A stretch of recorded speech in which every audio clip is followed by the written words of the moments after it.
Good evening, everyone, and happy Monday. Welcome to BossFM Evening News with Jalisa. And it's Jessie. Wake the streets up. Come on. Wake the streets up. Before we get started, I hope you guys are all ready for Black News Alert and Boss FM's monthly town hall.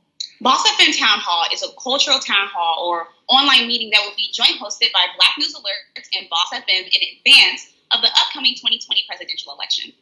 It aims to increase voter turnout and overall participation in the election as we all keep the public informed and on the latest updates on the candidates and provide tips on the voting processes. BossFM Town Hall will have 2 monthly sessions until November. Keep it locked for the next Town Hall tomorrow, October 27th at 7:30 p.m. with me and another co-host. So to stay updated, please make sure to follow, like, and share Boss FM and Black News Alert on your favorite social media platforms. Let's get rolling right into our news. So what is the NFAC? According to CNN, a group of armed Black men and women call themselves the Not Effing Around Coalition.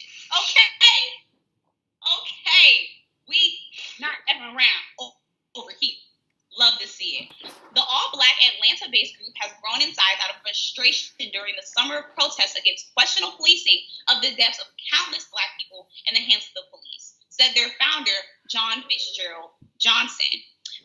The group started in 2017, and they have marched to Stone Mountain, Georgia, calling for the removal of the nation's largest Confederate monument in Brunswick, Georgia, for Ahmaud Arbery. They went to Louisville, Kentucky, demanding more transparency for the Breonna Taylor case. And most recently in Lafayette, Louisiana, in the name of Trayvon Pellerin.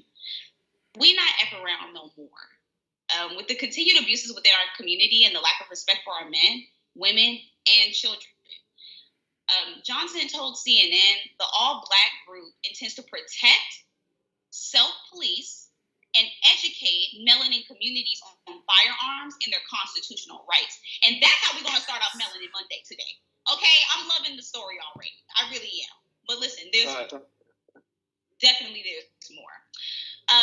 Johnson closes with saying, nobody says anything when other demographics picks up weapons, decide to arm themselves, and confront the government over anything, from wearing a mask to being cooped up in the house. But when certain demographics, i.e. us melanin folk, arm themselves, for all of a sudden people tend to act like the Constitution doesn't matter. It's almost like it doesn't apply to us. And I don't know John Fitzgerald Johnson personally, but I love this man.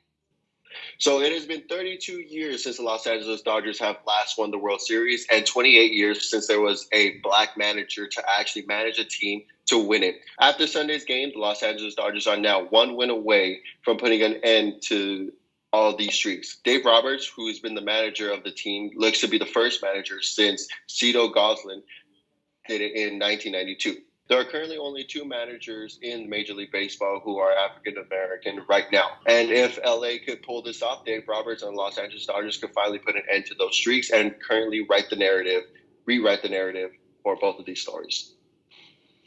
Wow. Love the Melanin Kings thing going on.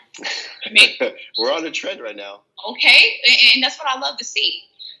Unfortunately, on Saturday in Houston, Texas, a 3-year-old was shot and killed on his birthday.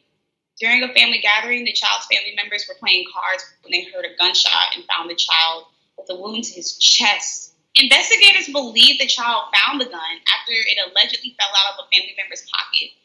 The child was rushed to a nearby fire station where he died from his injuries. I just want to stop right there. Please be safe. I know in Texas, we have open carry laws, so you can really walk down the street or into a Starbucks or, wherever you'll see a holster with some guns in there. But please be safe. This story just really breaks my heart. He's a baby. So rest in peace to the birthday boy. Rest in peace. Very tragic story. And hopefully you guys can be safe and, knowledgeable about when you're carrying your own firearms. So the Washington football team defeated the Dallas Cowboys last Sunday afternoon, and that wasn't really the real victory that came out of Washington, as head coach Ron Rivera has finally finished his treatment for cancer today. In August, Rivera was diagnosed with cancer in the lymph nodes, and he was still coaching this entire time while being treated for his cancer. So he was on the sideline getting treated with IVs being put inside his body during halftime. After his final treatment, there was a row of nurses and doctors all lined up on both sides of the wall, giving him a standing ovation, and even some of them were throwing petals of flowers at him as Rivera walked to the middle and finally rang the bell of victory for beating cancer. So congratulations to Ron Rivera for beating cancer. It's good to have you back. Congratulations. I love that. That is really good news. Let's roll into our Man Crush Monday. Everyone, it's Man Crush Monday, Melanin Monday, and on Mondays, Who are we crushing on today? Well, you know we like to celebrate Black men or whatever when they do the Black excellence and whatnot within the community. And today goes to @More His Style on Instagram. More His Style is a fashion guru on Instagram that blurs the lines between women and men's fashion. It kind of reminds me of the 70s style, but without the afro and the bell bottoms. In the 70s, styles for men were more open shirts, and it was buttoned all the way down. Platform heel boots, high-waisted pants, big flashy shades and sunglasses. It was very flamboyant compared to modern 2020, where men feel like clothes are labeled by gender. So shout out to Moore for his style and shaking the table with it and keeping 2020 on their toes, because we love seeing a Melanin King doing his own thing, okay? All right, guys, that is it for your Monday evening news. Please make sure to tune in tomorrow at 8:30 p.m. for more news and updates. And do not forget to tune in to tomorrow's morning show at 10:30 a.m. for some entertainment news with BossFM. And if you would like to rewatch our shows, as always, they will be available for replay on our BossFM app and all of our social media platforms. Thanks again for tuning in. That's Jessie. And that's Jalisa. Hope you guys have a great day. Bye. Make the streets up. Yeah.